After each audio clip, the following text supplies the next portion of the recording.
ईशा ने बचाया पूरा मोहल्ला, ईशा ने अपनी जान की परवाह के बिना पूरे मोहल्ले को बचा लिया। लेकिन अब सबसे बड़ा सवाल यह है कि क्या सूरज समय रहते ईशा और मौत के बीच पहुंच पाएगा? जब अवनी का गन वाला प्लान पूरी तरह फेल हो जाता है, तब वह अपने साथ एक टाइमर बम लेकर आती है। अवनी का मकसद तो सिर्फ मंत्री जी को अगवा करना होता है, लेकिन ईशा की चालाकी के सामने जब उसे अपना सिर झुकाना पड़ता है, तब उसके अंदर का आतंकवादी खून जाग उठता है और वह बम का टाइमर चालू कर देती है। कुछ ही पलों में पूरे मोहल्ले में अफरा तफरी मच जाती है।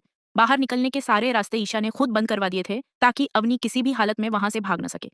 मंत्री जी के साथ मौजूद कई मासूम परिवार अब अपनी जिंदगी बचने की उम्मीद छोड़कर ईशा की तरफ देखने लगते हैं। उन डरे सहमे चेहरों को देखकर ईशा को अपनी मां को खोने वाला वह दर्दनाक दिन याद आ जाता है। तभी टाइमर की लगातार आती आवाज उसके कानों में गूंजने लगती है। वक्त तेजी से खत्म हो रहा होता है और आखिरकार ईशा भी हारकर घुटनों के बल बैठ जाती है। वहीं दूसरी तरफ सूरज अवनी के दूसरे प्लान को भी नाकाम कर देता है और उसे अपनी गिरफ्त में ले लेता है। सूरज जब अवनी के हाथ रस्सी से बांध रहा होता है, तभी अवनी जोर जोर से हंसते हुए कहती है, जब तक तुम मेरे हाथ बांधोगे तब तक वहां मोहल्ले में तेरी बीवी की जिंदगी का वक्त खत्म हो जाएगा। ये सुनते ही सूरज के होश उड़ जाते हैं। वह तुरंत ईशा को फोन करता है, लेकिन सूरज कुछ बोल पाता उससे पहले ही ईशा उससे एक वादा मांग लेती है।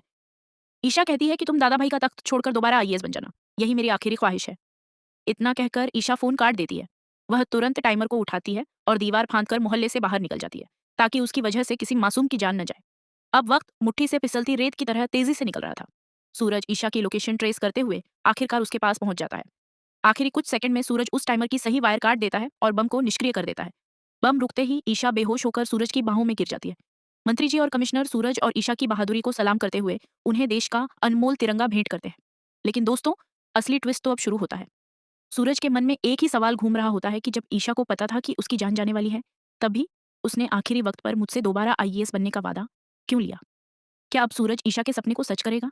क्या एक बार फिर हमें वही पुराना आईएएस सूरज सिंह देखने को मिलेगा?